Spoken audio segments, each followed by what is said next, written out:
El mensaje llegó un martes por la mañana, entregado por naves que parecían insectos metálicos gigantes. Surgieron del oscuro espacio entre las estrellas y se detuvieron justo afuera de la luna terrestre. Las naves eran más grandes que cualquier cosa que los humanos hubieran construido jamás. Construyeron sus agujeros negros cubiertos de púas y símbolos extraños que dolían de ver. El almirante Jake Morrison se encontraba en el centro de mando de la base lunar observando la flota alienígena a través de las enormes ventanas de observación. Las naves simplemente permanecían allí, en silencio y esperando en el espacio. Jake había comandado las fuerzas espaciales de la Tierra durante 12 años, pero nunca había visto algo así. Sus manos temblaban mientras sostenía el dispositivo de traducción. Gente de la Tierra. La voz alienígena llegó a través de los altavoces, fría y mecánica. Somos el Imperio Zapiriano. Hemos visto a su especie extenderse por las estrellas como una enfermedad. Nos entregarán todos sus mundos coloniales en 30 días. Si se niegan, quemaremos todos los mundos humanos hasta que no quede nada más que cenizas y huesos. La transmisión terminó. El centro de mando quedó en silencio, excepto por el zumbido de las computadoras y la respiración tranquila de los oficiales. Jake miró los rostros a su alrededor. Algunos estaban asustados, otros estaban enojados. Todo. Ellos lo miraban en busca de respuestas, pero no las tenía. La general Lisa Park se acercó a él. Era joven para ser general, solo tenía 42 años, pero se había ganado su rango luchando contra piratas. En las colonias exteriores, tenía la mandíbula apretada de ira. ¿Cuántas naves tienen? Nuestros sensores cuentan más de 200. Jake respondió, cada una es 3 veces más grande que nuestra nave de guerra más grande. Lisa asintió lentamente. Tenemos que luchar contra ellos. No podemos simplemente renunciar a nuestras colonias. Millones de personas viven en esos mundos. Jake sabía que tenía razón, pero las cifras eran terribles. Toda la flota espacial de la Tierra tenía quizás 50 naves de combate. La mayoría estaban diseñadas para luchar contra piratas y contrabandistas humanos, no contra máquinas de guerra alienígenas. Aún así, tenían que intentarlo. La primera batalla ocurrió 3 días después cerca de Marte. El capitán Danny Blake lideró a 20 de las mejores naves de la Tierra contra un pequeño grupo de naves alienígenas. Las naves humanas eran rápidas y modernas, equipadas con cañones de plasma y misiles inteligentes que podían pensar por sí mismas. Las tripulaciones eran jóvenes y bien entrenadas, graduados de las mejores fuerzas armadas de la Tierra. En menos de 1 hora, las naves alienígenas se movían como seres vivos, doblándose y retorciéndose de maneras que deberían haberlas destrozado cuando los misiles humanos las impactaron. Los cascos alienígenas parecieron aprender del daño y fortalecerse. La nave insignia de Danny, la defensa terrestre, recibió un impacto directo que atravesó su blindaje como papel. Danny apenas escapó en una cápsula salvavidas antes de que su nave explotara. Se adaptan, informó Danny. Cuando regresó a la base Luna, su rostro estaba pálido y sus manos no dejaban de temblar cada vez que las golpeábamos con algo. Funcionó menos la siguiente vez. Al final del combate, nuestras armas ni siquiera las arañaban. Las noticias empeoraron. Las fuerzas terrestres de la coronel Amy Foster intentaron defender la estación minera en serie. Sus soldados llevaban la servoarmadura más moderna y portaban armas que podían perforar el blindaje de los tanques. Tenían drones que podían ver a través de las paredes y computadoras que podían predecir los movimientos del enemigo. Los alienígenas los destrozaron como si fueran niños jugando a la guerra. Sabían todo lo que íbamos a hacer. Amy dijo en la reunión del Consejo de Emergencia, cada táctica que usamos, cada formación que lo intentaron. Tenían una respuesta preparada. Era como si hubieran estudiado nuestros manuales militares durante años. En la plataforma de observación de la estación del Consejo Galáctico, los diplomáticos alienígenas observaban la derrota humana con frío interés. El embajador Vexatari, cuyo cuerpo de cristal reflejaba la luz de estrellas distantes, habló a sus compañeros con una voz que parecía cristal roto. Los humanos luchan. Tal como esperábamos, dijo, dependen demasiado de sus máquinas y siguen patrones que hemos visto en docenas de especies jóvenes. Los zapirianos han luchado contra razas como esta antes de que los humanos se rindieran en 2 semanas. El general Klix, de la Alianza Mandíbula, una criatura que parecía una mantis gigante de presa hecha de metal, asintió. Su tecnología es impresionante para una raza tan joven, pero piensan como niños. Creen que las guerras las gana el bando con las armas más potentes y las computadoras más inteligentes. Los demás miembros del Consejo asintieron. Ya habían visto esta historia antes. Las especies jóvenes siempre luchaban de la misma manera. Cuando llegaron a las estrellas, construyeron armas impresionantes y entrenaron soldados profesionales, pero lucharon según las reglas que las civilizaciones más antiguas habían escrito. Los Zapiranos eran expertos en combatir enemigos que seguían los patrones estándar de la guerra galáctica en la Tierra. La presidenta Ellen Scott estaba sentada en su oficina en los profundos búnkeres bajo Washington. Los informes que llegaban eran todos malos. Las colonias de la Tierra estaban cayendo una a una. Los mundos exteriores ya se habían apagado. Sus comunicaciones se cortaron. Los extraterrestres se movían hacia los sistemas centrales, tomándose su tiempo y destruyendo todo a su paso. Ellen tenía 63 años y había sido presidenta durante 8 años. Había liderado la Tierra a través de crisis económicas y desastres naturales, pero nada como esto. Los líderes militares sentados alrededor de su mesa parecían derrotados. Habían lanzado sus mejores armas y sus mentes más brillantes contra el enemigo y nada había funcionado. ¿Qué otras opciones tenemos?, preguntó Ellen. Jake Morrison se aclaró la garganta. Hay una cosa: el protocolo de emergencia para veteranos. Ha estado clasificado desde antes de que yo naciera. Lisa Park frunció el ceño. Nunca había oído hablar de él. La mayoría de la gente no lo conoce. Jake dijo que se creó después de las guerras fronterizas, cuando todavía luchábamos entre nosotros en lugar de explorar el espacio. La idea era que si la Tierra alguna vez se enfrentaba a la destrucción total, podríamos llamar de vuelta a los viejos soldados. Los que lucharon en las peores guerras de la humanidad. Ellen se inclinó hacia adelante. ¿Te refieres a los jubilados? Los ancianos de las residencias de ancianos. No solo a cualquier soldado. Jake dijo en voz baja: los que sobrevivieron. Guerras de las que ya no hablamos. Guerras que ocurrieron antes de que aprendiéramos a luchar limpiamente. Antes de que tuviéramos reglas sobre qué armas podíamos usar y cómo debíamos tratar a los prisioneros. La sala quedó en silencio durante un largo momento. Finalmente, Ellen habló. ¿Cuántos años tienes? Hablamos de los más jóvenes, que tendrían unos 60 años. Algunos tienen 80. Lucharon en conflictos que la mayoría cree que son solo historias. La guerra subterránea marciana, las campañas de hielo de Europa, las guerras piratas del cinturón, guerras donde rendirse significaba la muerte y perder significaba que toda tu familia era asesinada. Lisa negó con la cabeza. ¿Quieres enviar abuelos y abuelas a luchar contra los extraterrestres que acaban de destruir todo nuestro ejército moderno? Jake miró por la ventana las luces de la ciudad sobre ellos. En algún lugar allá arriba, naves alienígenas probablemente ya se dirigían hacia la Tierra. Sé cómo suena, pero estos no son ancianos normales. Son los que sobrevivieron cuando sobrevivir debería haber sido imposible. Aprendieron a luchar cuando luchar lo era todo. Ellen guardó silencio un buen rato. Finalmente, cogió un bolígrafo y firmó la autorización para enviar el mensaje: despierten a los viejos lobos. La señal se apagó. Esa noche, transmitiendo en frecuencias que no se habían usado en 40 años, a través de la Tierra y las colonias que aún eran libres, viejos dispositivos que la gente había olvidado comenzaron a pitar suavemente en la oscuridad. El viejo dispositivo emitió un suave pitido en la silenciosa cabaña. Frank Murphy levantó la vista de su caña de pescar y se quedó mirando la pequeña caja negra en la mesa de su cocina. No había escuchado ese sonido en 43 años. Por un momento, pensó que estaba soñando. Frank tenía 74 años. Su cabello era blanco y le dolía la espalda cuando se levantaba por la mañana. Vivía solo en una cabaña junto a un lago en Alaska, lejos de las ciudades y el ruido.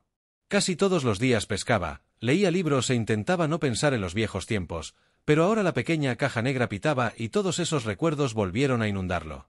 Tomó el dispositivo con manos firmes a pesar de su edad. La pantalla mostró 5 palabras que aceleraron su corazón. Código plata: todos los lobos regresan. Frank dejó su caña de pescar y se dirigió a su dormitorio. Sacó una caja polvorienta de debajo de su cama y la abrió. Dentro había cosas que no había tocado en décadas, metales que nunca había usado, fotos de jóvenes soldados que ahora estaban todos muertos, y en el fondo, envuelta en una camisa vieja, había una pistola que le había salvado la vida más veces de las que podía contar.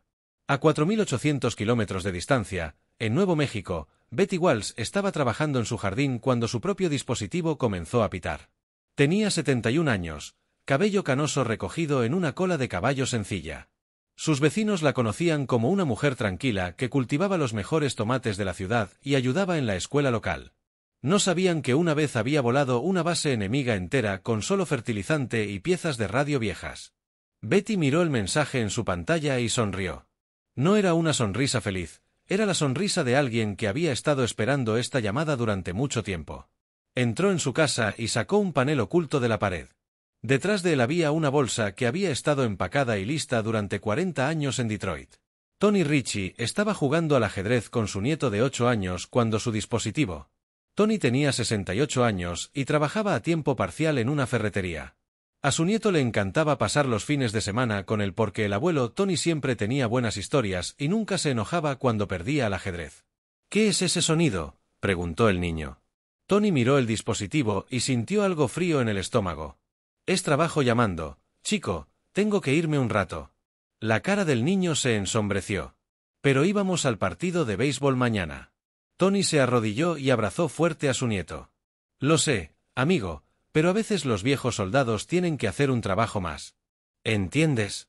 El niño asintió, aunque no entendía nada. En toda la tierra, la misma escena se repitió docenas de veces. Hombres y mujeres mayores recibieron el mensaje y supieron que su tranquila jubilación había terminado. Algunos estaban en residencias de ancianos, otros vivían solos en granjas o en pequeños apartamentos. Algunos eran ricos y famosos, pero la mayoría eran personas comunes y corrientes que guardaban secretos extraordinarios. Eddie Price tenía 68 años y trabajaba como niñera. Guardia de seguridad en Phoenix. Les había dicho a todos que era demasiado viejo para un trabajo emocionante, pero la verdad era que, después de 30 años arrastrándose por túneles enemigos y luchando en lugares donde nunca salía el sol, observar edificios de oficinas vacíos le daba paz. Nancy West tenía 71 años y enseñaba en un jardín de infantes en Oregón. Los niños la querían porque era paciente, amable y siempre tenía curitas listas para cuando se raspaban las rodillas. Nunca le había contado a nadie que una vez pasó 3 meses tras las líneas enemigas comiendo insectos y bebiendo agua sucia mientras saboteaba las líneas de suministro. Los barcos de transporte que vinieron a recogerlos no eran las elegantes naves militares que transportaban soldados regulares. Eran viejos cargueros y naves de carga que parecían inofensivas y volaban rutas que nadie vigilaba de cerca. El gobierno no quería que nadie supiera lo que estaba sucediendo.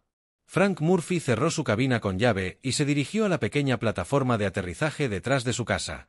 El piloto que vino a buscarlo era joven, de unos 25 años, con ojos nerviosos y uniforme limpio. Frank se dio cuenta de que el chico nunca había visto un combate real. ¿Es usted el coronel Murphy?, el piloto preguntó. Solo Frank ahora. Frank dijo mientras subía a la nave, el coronel Murphy murió hace mucho tiempo. El piloto intentó conversar durante el vuelo, pero Frank solo miraba por la ventana las montañas que pasaban. Recordaba la última vez que lo habían llamado de vuelta al servicio. Fue durante las guerras de hielo de Europa, cuando la humanidad luchaba consigo misma por el agua congelada y las ciudades subterráneas. Lo que había hecho durante esas guerras no constaba en ningún registro oficial. La mayoría no eran cosas que la gente civilizada hablaba de ello. El transporte de Betty Walsh la recogió al amanecer. Había dejado una nota a sus vecinos pidiéndoles que regaran sus plantas. La nota no decía cuándo volvería porque no estaba segura de si volvería. Tony Ritchie se despidió de su nieto con un beso y prometió llamarlo cuando pudiera. El niño saludó desde la ventana mientras el transporte despegaba, sin saber que su amable abuelo había liderado una vez una unidad llamada los Dead de Alers en algunos de los combates más sangrientos de la historia de la humanidad en la estación del Consejo Galáctico. Los observadores alienígenas observaban con cierto interés cómo las naves de transporte de la Tierra regresaban. El embajador Bexatari notó la actividad en su informe diario, pero la descartó como irrelevante. Los humanos están trasladando recursos. Escribió que probablemente estén evacuando a sus líderes a lugares más seguros. Este es un comportamiento normal para una especie en peligro de extinción. El general Klix coincidió. Sus líderes militares probablemente intentan reunir las fuerzas restantes para un último ataque desesperado. Fracasará. Por supuesto, los zapirianos han visto este patrón muchas veces antes de que las naves de transporte convergieran en una instalación montañosa en Montana que no aparecía en ningún mapa público. La base se construyó durante las guerras fronterizas y fue abandonada cuando la humanidad dejó de luchar contra sí misma y comenzó a explorar el espacio. Ahora estaba activa de nuevo, con luces encendidas en ventanas que habían estado oscuras durante décadas. Frank Murphy entró en la sala principal de reuniones y miró a su alrededor. Reconoció los rostros. Algunos eran viejos amigos que no había visto en 40 años. Otros eran leyendas, solo había oído historias sobre ellos. Todos parecían lo que eran. Personas mayores que deberían haber estado en casa con sus nietos en lugar de prepararse para la guerra. Pero cuando miraron las pantallas tácticas que mostraban las posiciones de la flota alienígena, algo cambió en sus ojos. Los años se desvanecieron y volvieron a ser jóvenes soldados, hambrientos, peligrosos y listos para hacer lo que fuera necesario para ganar. Betty Walsh estudió las formaciones enemigas y negó con la cabeza. Luchan como si lo hubieran aprendido de un libro. Dijo. Tony Ritchie sonrió. Y de repente, ya no parecía un abuelo. Chicos y chicas, dijo, creo que estos extraterrestres están a punto de aprender por qué dejamos de luchar. Nos quedamos sin enemigos lo suficientemente aterradores como para mantenerlo interesante. Frank Murphy miró a sus viejos camaradas y sintió algo que no había sentido en décadas. Se sintió como un soldado de nuevo. El primer ataque se produjo 3 días después de que los viejos soldados llegaran a la base de Montana, mientras el ejército regular de la Tierra intentaba mantener la línea con tácticas estándar. Frank Murphy y su equipo ya estaban en el espacio, flotando como cadáveres entre los restos de una nave de carga destruida. Llevaban 18 horas a la deriva. La nave de patrulla alienígena los pasó 2 veces. Sus escáneres los interpretaron como restos de la batalla anterior. El equipo de Frank llevaba viejos trajes espaciales que no tenían electrónica moderna ni computadoras que pudieran detectarse. Los trajes eran pesados e incómodos, del tipo del que se quejaban los jóvenes soldados, pero eran invisibles para los sensores alienígenas. Frank observó a través de su visor cómo la nave de mando alienígena se acercaba. Era enorme, cubierta de púas y símbolos extraños que parecían moverse en el rabillo del ojo. Dentro de esa nave estaban las computadoras que controlaban toda la flota alienígena en el sector. Si esas computadoras... Los alienígenas quedarían ciegos y confundidos. Frank golpeó su casco 2 veces. La vieja señal que su equipo conocía de memoria, lenta y cuidadosamente. Empezaron a moverse, no con la rápida precisión de los soldados modernos, sino con el paciente sigilo de los cazadores que habían aprendido a esperar el momento preciso. La nave alienígena tenía una pequeña bahía de atraque que usaba para drones de mantenimiento. La abertura era apenas lo suficientemente grande para un humano, pero Frank se había arrastrado por espacios más pequeños durante las guerras subterráneas en Marte. Se deslizó dentro, primero sus viejos huesos crujiendo en el ajustado traje, seguido por su equipo de otros 6 veteranos dentro de la nave. Se movían como sombras. Los alienígenas tenían guardias, pero esos guardias vigilaban a los soldados humanos con armas de energía y equipo de alta tecnología. No vigilaban a los ancianos con cuchillos y bombas caseras.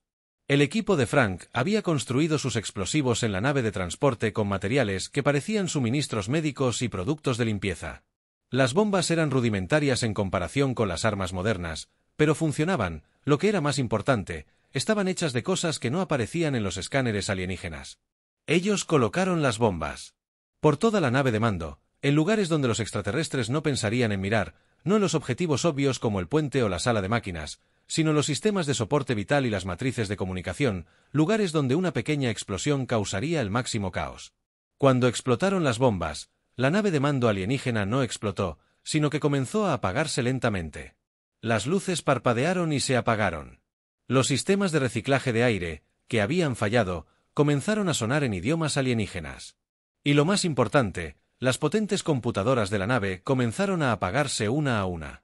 Frank y su equipo ya se habían ido. De vuelta al espacio entre los escombros, cuando la flota alienígena entró en pánico, sin su nave de mando para coordinarlas, las naves alienígenas comenzaron a chocar entre sí y a disparar contra las sombras en la superficie de Europa. Betty Walsh lideraba un tipo de ataque diferente. Los extraterrestres se habían apoderado de las estaciones de minería de hielo y las usaban como bases para sus fuerzas terrestres. El ejército regular de la Tierra había intentado retomar las estaciones utilizando tácticas de asalto estándar, pero los extraterrestres estaban preparados. Habían estudiado manuales militares humanos y sabían exactamente qué esperar. El enfoque de Betty era diferente. Había aprendido a luchar durante las guerras de hielo de Europa, cuando los humanos se mataban entre sí por el agua congelada y los territorios subterráneos. Conocía cada túnel y pozo de mantenimiento del antiguo complejo minero, y lo más importante, sabía cómo luchar cuando luchar de forma justa significaba perder. Su equipo era pequeño, solo 12 personas, pero todos eran veteranos que habían sobrevivido a guerras que los soldados modernos solo leen en los libros de historia. No atacaron la base alienígena directamente, sino que provocaron pequeños incendios en las plantas de reciclaje de oxígeno. Contaminaron los suministros de agua con químicos que enfermaron a los soldados alienígenas. Cortaron las líneas eléctricas e interfirieron las frecuencias de comunicación. Los alienígenas intentaron responder, pero no encontraron un enemigo contra el que luchar. La gente de Betty se movía por los túneles de mantenimiento como fantasmas, atacando sin previo aviso y desapareciendo antes de que los alienígenas pudieran reaccionar. Usaban armas antiguas cuando sus abuelos eran jóvenes, explosivos químicos, gas venenoso y fuego. El comandante de la base alienígena envió mensajes urgentes a sus superiores. Los humanos no luchan según las tácticas estándar. Informó que están usando armas prohibidas y atacando infraestructura civil. Así no es como se vive civilizadamente. Las especies conducen la guerra. La respuesta llegó rápidamente, se adaptan y superan, usan protocolos estándar de contrainsurgencia, pero los alienígenas nunca se habían enfrentado a insurgentes como estos. Sus protocolos de contrainsurgencia fueron diseñados para jóvenes rebeldes con armas modernas, no para humanos ancianos que habían aprendido a matar con químicos de cocina y chatarra en la estación del Consejo Galáctico. Los observadores alienígenas comenzaban a sentirse incómodos. El general Click estudió los informes que llegaban de las zonas de batalla y apretó las mandíbulas con nerviosismo. Los humanos no están luchando como lo hicieron en los enfrentamientos anteriores. Le dijo al embajador Vestari, están usando tácticas primitivas que no deberían ser efectivas contra las fuerzas militares modernas. El cuerpo de cristal de Vestari parpadeó con colores inciertos. Quizás están desesperados. Las tácticas primitivas suelen ser el último recurso de los ejércitos derrotados. Pero los informes se volvían cada vez más extraños. Un crucero zapiriano había sido destruido no por fuego enemigo, sino por una reacción en cadena que comenzó en su sistema de eliminación de basura. Una base terrestre alienígena había sido abandonada después de que sus soldados enfermaran demasiado para luchar, envenenados por algo en el agua que sus escáneres médicos no pudieron detectar. Identificar a Tony Ritchie, quien lideraba el ataque al depósito de suministros alienígena en el cinturón de asteroides. El depósito estaba fuertemente defendido con escudos de energía y armas automatizadas que podían destruir cualquier cosa que se acercara. La flota regular de la Tierra había intentado asaltarlo 2 veces y había perdido la mitad. En ambas ocasiones, el enfoque de Tony fue más sencillo. Cargó una vieja nave minera con ojivas nucleares y la puso en rumbo de colisión con el depósito. Luego, él y su equipo abandonaron la nave y esperaron en cápsulas de escape, flotando en la fría oscuridad entre los asteroides. Los alienígenas detectaron la nave minera y la destruyeron fácilmente, tal como Tony esperaba, pero no detectaron las cápsulas de escape, que eran demasiado pequeñas y primitivas para ser registradas por sus sensores. Los alienígenas limpiaron los escombros de la nave destruida y volvieron a sus rutinas habituales.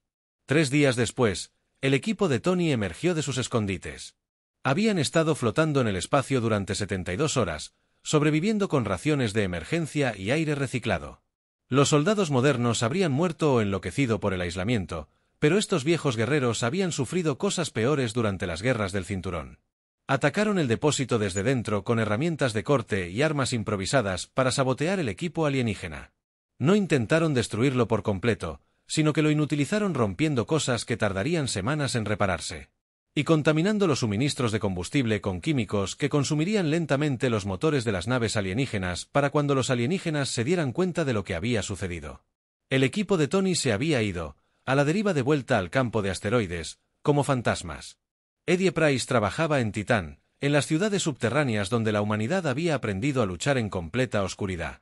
Los alienígenas se habían apoderado de las plantas geotérmicas que alimentaban a toda la Luna, pero cometieron un error. Usaban las instalaciones de la superficie e ignoraban los túneles profundos donde se realizaba el verdadero trabajo. Eddie había pasado 30 años luchando en túneles durante las guerras subterráneas. Sabía cómo moverse por espacios tan pequeños que los humanos normales entrarían en pánico.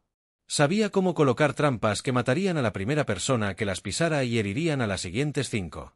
Lo más importante es que sabía cómo luchar contra enemigos que no podían verlo venir. Los alienígenas en Titán comenzaron a desaparecer uno a uno.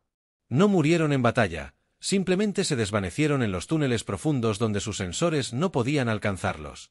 Los supervivientes informaron haber escuchado sonidos en las paredes, voces que hablaban en idiomas que no reconocían, pasos que parecía provenir de todas partes y de ninguna parte. El comandante extraterrestre en Titán enviaba mensajes cada vez más desesperados a su flota: solicita refuerzos inmediatos. Luchamos contra un enemigo inexistente. Están en las murallas, en la oscuridad, por todas partes y en ninguna parte. Mis soldados tienen miedo de dormir en la tierra. La presidenta Ellen Scott observaba los informes con creciente asombro. Los extraterrestres se retiraban de posiciones que habían mantenido fácilmente apenas unos días antes. Sus ordenadas formaciones se estaban desmoronando. Sus comunicaciones seguras se estaban convirtiendo en peticiones de ayuda llenas de pánico.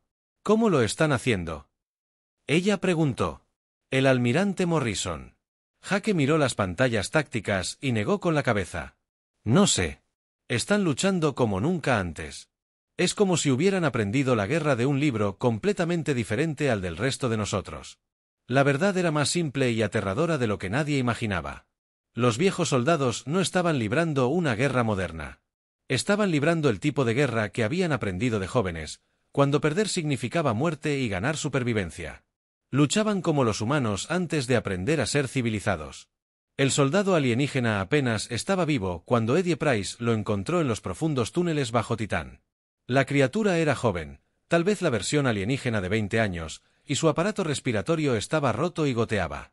Eddie podría haberlo matado rápidamente, pero no lo hizo. En cambio, se sentó junto al alienígena moribundo y comenzó a hablar. ¿Sabes cuál es tu problema, chico?, dijo Eddie en perfecto idioma zapiriano.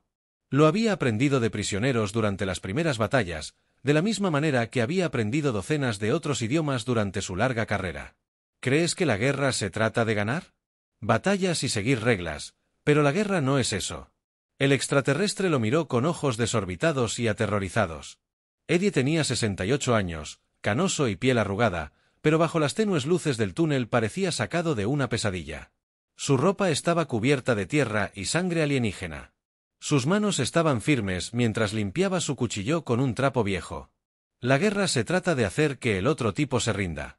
Eddie continuó, se trata de asustarlo tanto, cansarlo tanto, harto de luchar, que se vaya a casa y nunca regrese. Sus comandantes allá arriba siguen intentando ganar, pero aquí abajo, en la oscuridad, les estoy enseñando a sus muchachos por qué deberían rendirse. Eddie dejó vivo al extraterrestre, igual que dejó con vida a otros 3 la semana pasada. Quería que volvieran a sus unidades y contaran historias sobre el humano que vivía en los túneles, que podía matar en la oscuridad y desaparecer como humo. El miedo era un arma, como una pistola o una bomba, y Eddie había aprendido a usarlo hacía mucho tiempo en la Estación Europa. Nancy West guiaba a su equipo a través de un territorio que debería haber sido imposible de sobrevivir. En los extraterrestres habían destruido él. Los sistemas de soporte vital cortaron la energía de esta sección de la estación.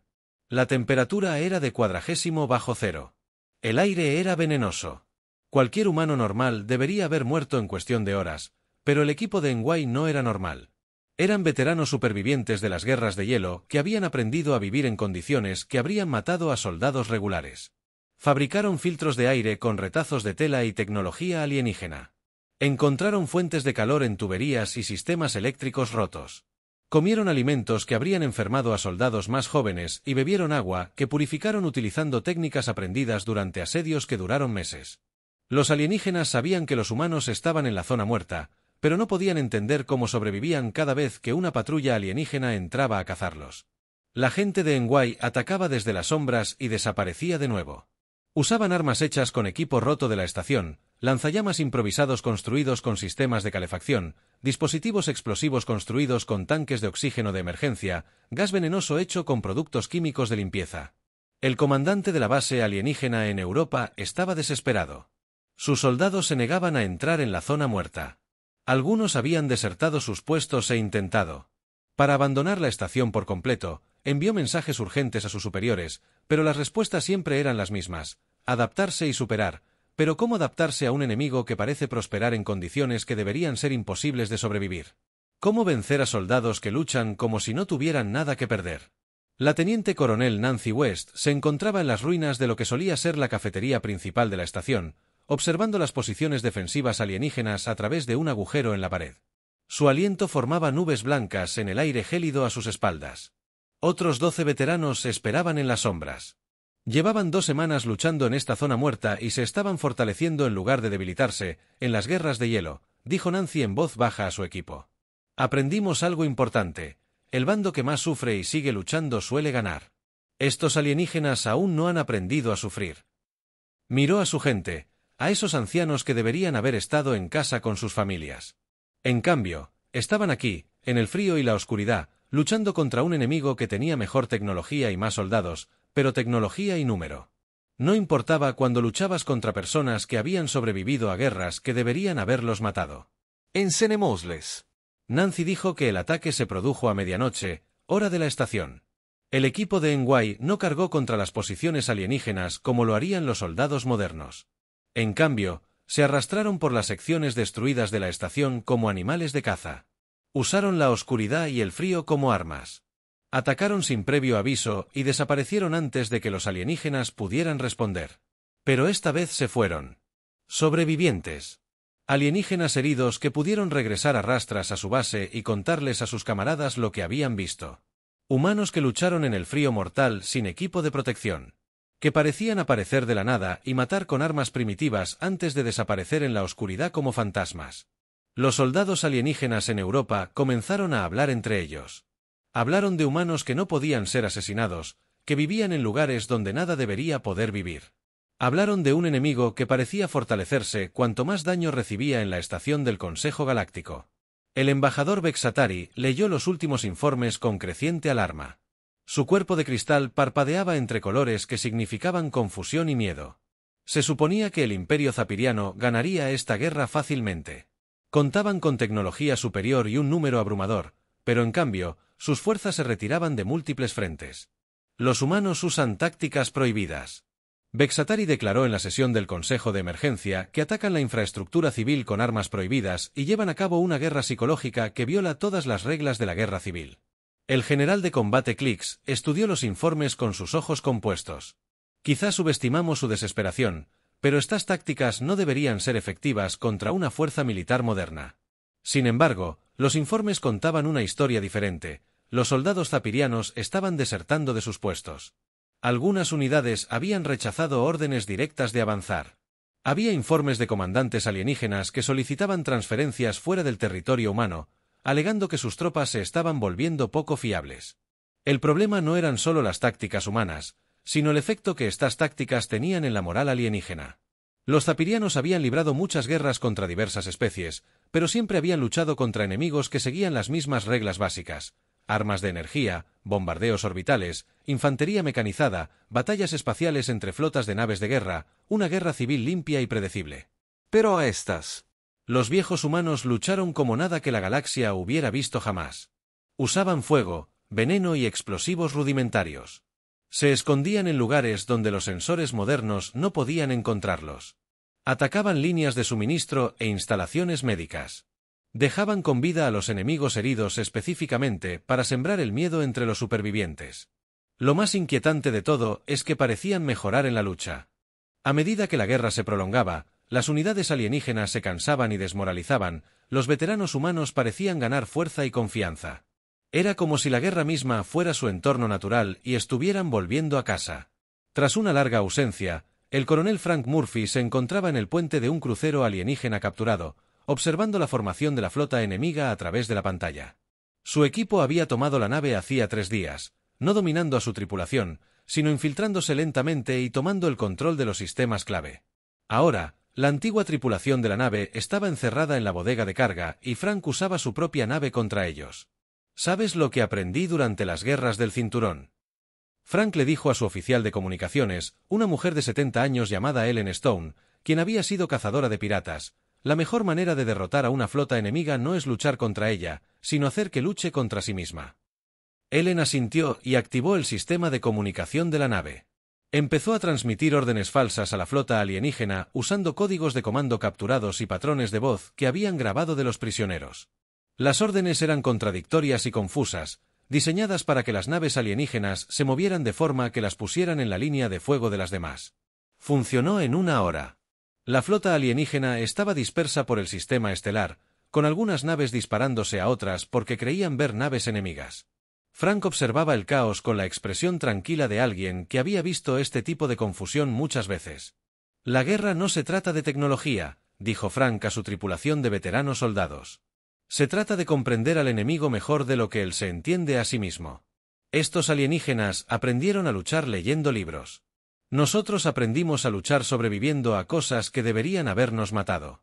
La verdad se estaba haciendo evidente para todos los involucrados en el conflicto. Los viejos guerreros humanos no solo usaban tácticas diferentes. Estaban librando una guerra completamente distinta, una guerra sin reglas, sin piedad, sin los límites civilizados que las especies modernas habían acordado. Estaban librando la clase de guerra que la humanidad había aprendido durante sus días más oscuros, cuando sobrevivir significaba ser más brutal que los enemigos y nunca rendirse, sin importar cuán desesperanzadas parecieran las cosas, y estaban ganando. El alto mando zapiriano se reunió en una sesión de emergencia a bordo de su nave insignia, la Victoria Eterna. El almirante Zest, comandante supremo de la flota de invasión, observaba las pantallas holográficas que mostraban sus fuerzas dispersas en 12 sistemas estelares. Lo que debería haber sido una simple conquista de humanos primitivos, se había convertido en una pesadilla que estaba destruyendo la reputación de su imperio. Zesto ordenó: informe de reputación. Su voz resonó en la vasta cámara. El general Vexmar dio un paso al frente. Su armadura, marcada por batallas recientes, ha perdido contacto con 47 naves y 32 instalaciones terrestres. Nuestras fuerzas restantes están solicitando permiso para retirarse del espacio humano. Retirarse. Las mandíbulas de Zestok chasquearon de ira. Tenemos tecnología superior y una cantidad abrumadora. ¿Cómo pueden los humanos primitivos obligarnos a retirarnos, señor Vexar? Dudo. Estos no son los mismos humanos que estudiamos. Nuestra inteligencia se basaba en su ejército moderno, pero han despertado algo más, algo antiguo y peligroso antes de que Zesto pudiera responder. Todas las pantallas de comunicación de la cámara se activaron. Un viejo rostro humano apareció curtido y marcado por el frío. Ojos azules que habían visto demasiada muerte. Era el coronel Frank Murphy, transmitiendo desde el puente de un crucero zapirano capturado. «Atención, Imperio Zapirano», dijo Frank en un perfecto idioma alienígena. «Querían ver lo que hacen los humanos cuando nos acorralan. Lo están viendo ahora. Pueden retirar sus fuerzas y no regresar jamás, o les mostraremos lo que aprendimos luchando entre nosotros». Durante 1000 años, antes de que abandonáramos nuestro planeta natal, la transmisión mostró imágenes que hicieron retroceder horrorizados a los comandantes alienígenas. Soldados humanos moviéndose entre naves destruidas como fantasmas. Bases alienígenas ardiendo con fuegos inextinguibles. Tropas zapirianas huyendo presas del pánico de los enemigos. No podían ver ni entender. Sabemos que están escuchando. Frank continuó. Sabemos. Creen que entiendes la guerra porque has conquistado especies más débiles, pero nunca has luchado contra nadie como nosotros. Aprendimos a matar en guerras donde rendirse significaba muerte y perder, extinción. Aprendimos a sobrevivir en lugares donde nada debería poder vivir. Aprendimos a convertir cualquier cosa en un arma y cualquier lugar en un campo de batalla. La pantalla se oscureció, dejando a la cámara de mando zapiriana en un silencio atónito en la estación Europa. Nancy West guió a su equipo a través de la base alienígena principal. Los soldados enemigos que encontraron no se defendieron, sino que soltaron sus armas y huyeron. Algunos lloraban, otros murmuraban oraciones en su lengua materna. Todos estaban destrozados. La gente de Nueva York llevaba 3 semanas luchando en las zonas muertas. Deberían estar exhaustos, pero en cambio parecían fortalecerse cada día. Se habían adaptado a las duras condiciones y las habían convertido en una ventaja. Habían convertido las ruinas de la estación en un laberinto de trampas y emboscadas. El comandante de la base alienígena se rindió sin disparar. Era un veterano de docenas de campañas, un guerrero que había conquistado sistemas estelares para el imperio. Pero cuando miró a Nancy West, esta humana de 71 años con cabello gris y ropa sucia, vio algo que lo aterrorizó más que la muerte. «Por favor», dijo en un lenguaje humano roto. «Nos rendimos». «Déjenos irnos». Nancy lo miró un largo momento detrás de ella.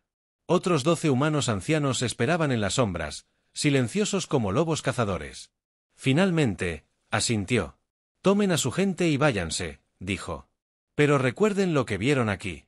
Recuerden que esto es lo que sucede cuando amenazan nuestro hogar en el sector Kepler». La batalla final estaba a punto de comenzar. La última flota zapirana, con más de 100 naves, se había reunido para un asalto masivo a la Tierra. El almirante Zest comandaba la flota personalmente. Decidido a terminar con esta humillación con una fuerza abrumadora, Tony Ritchie y su equipo de viejos. Los guerreros se habían estado preparando para este momento. Habían pasado semanas posicionando antiguas naves humanas por todo el sector. No eran naves de guerra modernas, sino antiguos cargueros y naves mineras de los primeros días de la humanidad. En naves espaciales que los alienígenas habían descartado como escombros inofensivos. Cuando la flota zapiriana entró en el sector, se encontraron atrapados en un laberinto de naves muertas y restos flotantes. Las viejas naves cobraron vida repentinamente, revelándose como plataformas para armas que no deberían haber funcionado, pero de alguna manera lo hicieron: ojivas nucleares con temporizadores manuales, explosivos químicos que corroían los materiales del casco alienígena, pulsos electromagnéticos generados por equipos más antiguos que la mayoría de los soldados alienígenas. La batalla fue un caos. Las naves alienígenas se encontraron luchando contra enemigos que aparecían y desaparecían como fantasmas. Sus avanzados sensores y sistemas de puntería eran inútiles contra oponentes que usaban tecnología primitiva y se negaban a seguir patrones de batalla reconocibles. Tony Ritchie comandó el asalto desde una nave de 60 años, mantenida en pie con piezas de repuesto y determinación. Su tripulación estaba formada por veteranos que habían aprendido combate espacial durante el cinturón. Guerras en las que piratas y mineros libraron sangrientas batallas por asteroides y hielo. Recuerden, chicos y chicas, dijo Tony por el sistema de comunicación. No intentamos obtener una victoria limpia, intentamos doblegarlos por completo para que no quieran volver a luchar contra los humanos. Los viejos guerreros no solo derrotaron a la flota alienígena, sino que la destruyeron tan completamente que los supervivientes llevarían cicatrices de por vida. Las naves no fueron simplemente destruidas, sino destrozadas pieza por pieza. Las tripulaciones alienígenas no fueron asesinadas rápidamente, sino dejadas a la deriva en el espacio, transmitiendo su terror por todas las frecuencias. Al terminar, el almirante Cesto se encontró solo en su nave insignia, rodeado por los restos de toda su flota. Una voz humana se escuchó por su sistema de comunicación. «Aquí el coronel Frank Murphy», dijo la voz. «Su imperio tiene una opción. Pueden marcar el espacio humano como territorio prohibido y no regresar jamás, o podemos visitar sus mundos natales y mostrarles lo que aprendimos durante nuestras guerras civiles. Elijan con sabiduría». En la estación del Consejo Galáctico, los observadores alienígenas observaban en silencio atónito como el imperio zapiriano anunció su retirada completa del espacio humano. El cuerpo cristalino del embajador Vexatari titiló con colores que representaban miedo y confusión. «¿Cómo es posible?», preguntó. Los zapiranos tenían ventajas abrumadoras, tecnología superior, mayor número, mejor entrenamiento. El General Click estudió los informes de batalla con mandíbulas temblorosas. Estaban luchando contra el enemigo equivocado. Dijo en voz baja: se preparaban para luchar contra los humanos modernos, pero se encontraron con algo más, algo que no debería existir en el espacio civilizado. La sesión de emergencia del Consejo duró 3 días. Al finalizar, habían tomado una decisión que cambiaría la política galáctica para siempre. El espacio humano fue declarado zona protegida, no por su tecnología ni sus recursos, sino por lo que habían revelado sobre su verdadera naturaleza. Frank Murphy regresó a su cabaña en Alaska y recogió su caña de pescar. Betty Walsh regresó a su jardín en Nuevo México. Tony Ritchie regresó a Detroit para jugar al ajedrez con su nieto. Habían hecho su trabajo. La Tierra estaba a salvo, pero por toda la galaxia la historia se extendió. Todas las especies oyeron hablar de los antiguos guerreros humanos que habían salido del retiro para luchar en una guerra que nadie más podía ganar. Había oído hablar de soldados que podían sobrevivir a todo, que podían convertir cualquier situación en una ventaja, que luchaban con una brutalidad que los seres civilizados habían olvidado que era posible. El mensaje era claro y aterrador. El ejército moderno de la humanidad representaba en que se habían convertido los humanos, pero sus veteranos representaban lo que los humanos habían sobrevivido. Y en algún lugar del espacio humano, esos viejos guerreros seguían vivos, observando, listos para luchar si alguien era lo suficientemente insensato como para amenazar su hogar de nuevo, la galaxia. Aprendieron a temer, no a la tecnología humana o los números humanos, sino el simple hecho de que en el espacio humano los ancianos cuidaban jardines y pescaban en lagos tranquilos y recordaban cada lección que habían aprendido durante los capítulos más oscuros de la historia de su especie. La paz. La galaxia se dio cuenta de que era el precio de dejar a la humanidad en paz.